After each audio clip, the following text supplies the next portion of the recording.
Pencemaran udara adalah kondisi di mana udara mengandung zat-zat berbahaya dalam jumlah yang dapat mengganggu kesehatan manusia, makhluk hidup lainnya, serta lingkungan. Zat-zat ini dapat berupa gas, partikel, atau senyawa kimia yang berasal dari aktivitas manusia seperti industri, kendaraan bermotor, dan pembakaran bahan bakar fosil, maupun proses alami seperti letusan gunung berapi dan kebakaran hutan. Pencemaran udara disebabkan oleh berbagai faktor, baik yang berasal dari aktivitas manusia maupun alam. Berikut adalah beberapa penyebab utama. Sumber buatan antropogenik. 1.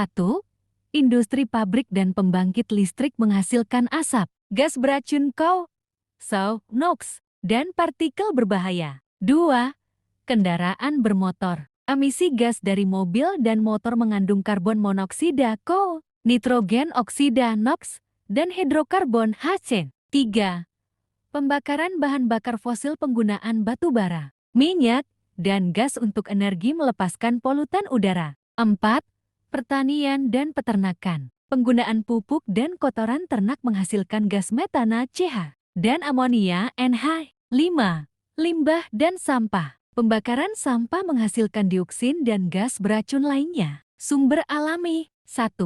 Letusan gunung berapi mengeluarkan abu vulkanik, gas sulfur SO, dan karbon dioksida CO. 2.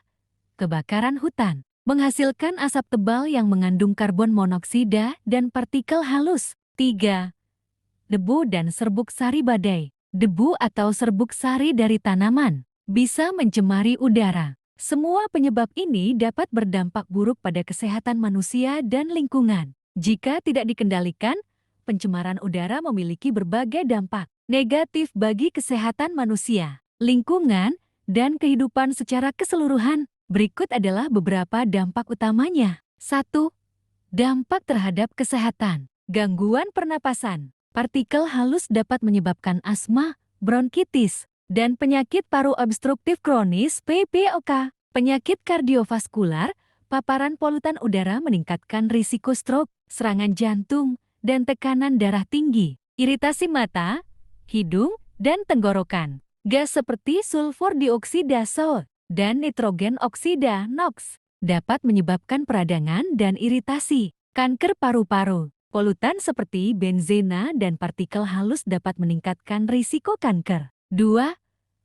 Dampak terhadap lingkungan. Hujan asam, gas sulfur dioksida SO, dan nitrogen oksida NOx bereaksi dengan air di atmosfer, menyebabkan hujan asam yang merusak tanaman, tanah, dan bangunan. Pemanasan global. Gas rumah kaca seperti karbon dioksida CO dan metana CH menyebabkan peningkatan suhu bumi. Kerusakan lapisan ozon. Bahan kimia seperti klorofluorokarbon CFC merusak lapisan ozon, meningkatkan paparan radiasi UV yang berbahaya. 3.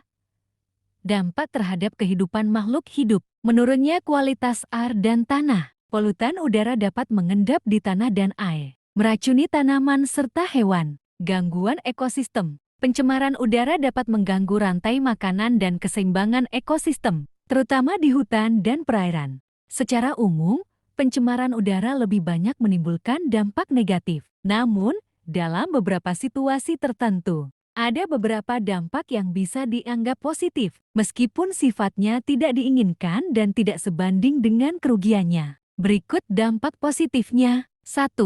Meningkatkan kesadaran lingkungan. Pencemaran udara mendorong masyarakat, pemerintah, dan industri untuk lebih peduli terhadap lingkungan. Ini bisa memacu inovasi teknologi ramah lingkungan, regulasi yang lebih ketat, dan kebijakan pengurangan emisi. 2. Perkembangan teknologi hijau. Karena pencemaran udara, banyak penelitian dan inovasi dilakukan untuk mengembangkan energi terbarukan, seperti tenaga surya dan angin, kendaraan listrik, serta teknologi penyaring udara yang lebih baik. 3.